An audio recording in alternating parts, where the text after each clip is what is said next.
തീയതി ഞാൻ കണ്ടു. അപ്പോൾ ധ്യാനം ഞാൻ ജീവിതത്തിൽ ആദ്യമായിട്ടാണ് കൂടുന്നത്. ആ ധ്യാനം കൂടിക്കൊണ്ടിരുന്നപ്പോൾ രോഗശുശ്രൂഷ സമയത്ത് അച്ഛൻ പറഞ്ഞു രോഗമുള്ളിടത്ത് കൈകൾ വെച്ച് പ്രാർത്ഥിക്കണമെന്ന്. അങ്ങനെ ഞാൻ നടുവിന് കൈവച്ച് പ്രാർത്ഥിച്ചു.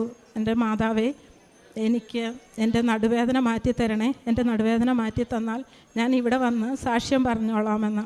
ഞാൻ കരഞ്ഞുകൊണ്ടേയിരുന്നു. അപ്പോൾ അച്ഛൻ പറഞ്ഞു, യേശു ഒരു നടുവേദന ഉള്ള ഒരു സ്ത്രീയെ കൈവച്ച് അനുഗ്രഹിക്കുന്നു എന്ന് പറഞ്ഞു.